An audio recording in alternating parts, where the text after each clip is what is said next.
বাংলা ভাগ্নে চড়াশুর মমতা বন্দ্যোপাধ্যায়ের। শুধু তাই নয়, তিস্তা জলবন্টন নিয়ে বিধানসভায় সরব মমতা বন্দ্যোপাধ্যায়। একতরফা তিস্তা জলবন্টন চুক্তি নিয়ে বিজেপিকে তোপ।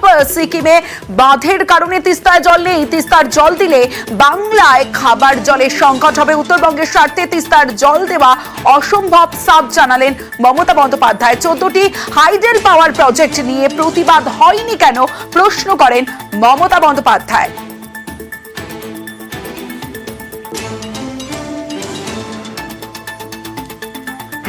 खास करके हमारा जो भूटान का जो आमने सामने जो बागान है, न्यूडा, चुनाभट्टी, बनाहाट, पलासबाड़ी, रयाबाड़ी, ये बागान क्षति होता है।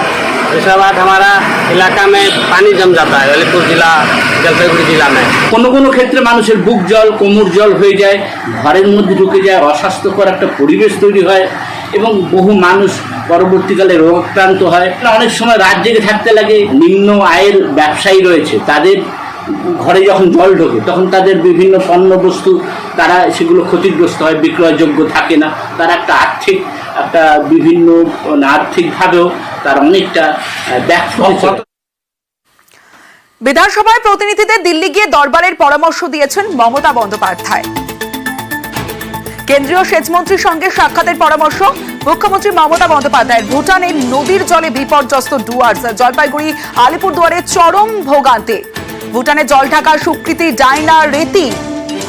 ইন্দো ভুটান রিভার কমিশন তৈরির দাবি।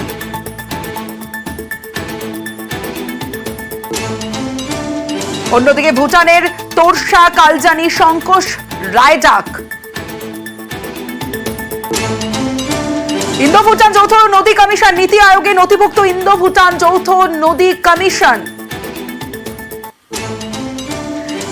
ইন্দো ভুটান যৌথ নদী কমিশন নিয়ে বিধানসভায় প্রস্তাব পাশ।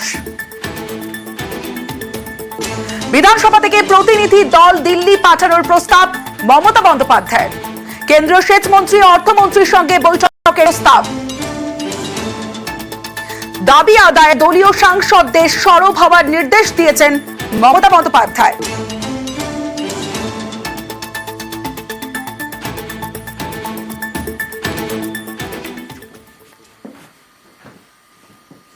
এবার মুর্শিদাবাদের শামশেরগঞ্জের ছবিটা দেখাবো আপনাদের।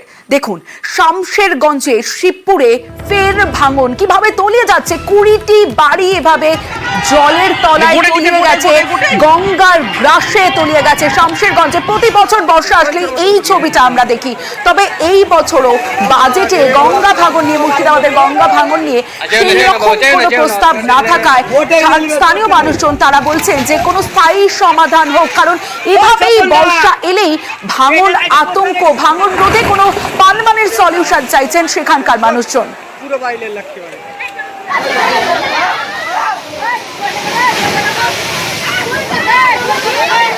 প্রায় 10টা নাগাদ আমাদের নতুন শিবপুর ভাঙা লাইনে ফের আবার নতুন করে ভাঙন শুরু হয়েছে।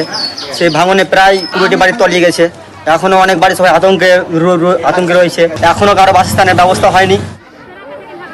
আমাদের টিম পাঠিয়েছি, ওখানকার মানুষের কী প্রয়োজন আছে সেগুলো, এবং প্রাথমিকভাবে যে কটি বাড়ি ভেঙেছে বা নদীগর্ভে তলিয়ে গেছে, 10টা বাড়ি হয়েছে, নদীগর্ভে তলিয়ে গেছে। আমরা চেষ্টা করছি তাদের এখনকার মতো যেটা সবথেকে প্রয়োজনীয় খাবার এবং জামা কাপড়, এই চাল, এই জিনিসগুলো ইমিডিয়েটলি প্রোভাইড করা।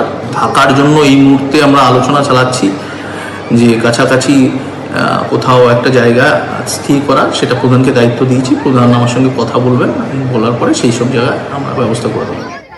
শামশেরগঞ্জে গঙ্গা ভাঙন আর এই নিয়ে রাজনৈতিক তরজা তুঙ্গে। 10টার মতো বাড়ি, 20টা মতো পরিবার এফেক্টেড হয়েছে।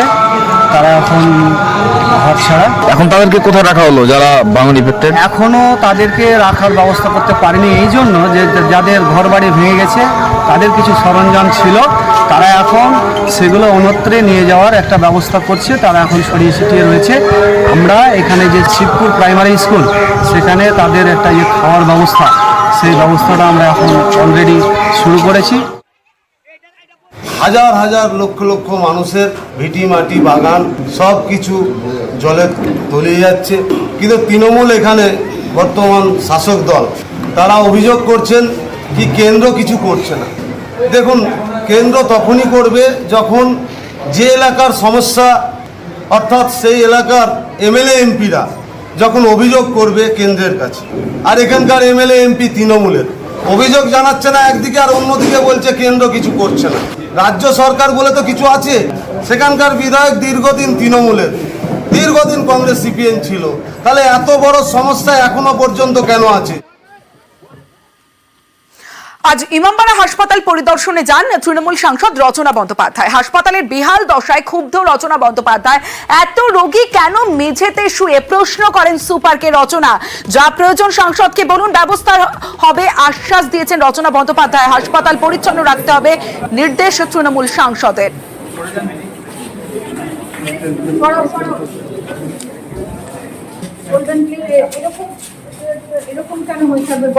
প্রচুর মানুষরা কাজ করছেন এখানে, কিন্তু যেটা মেইন জিনিস যেটা আমার মনে হয় সেটা হচ্ছে পরিচ্ছন্নতা।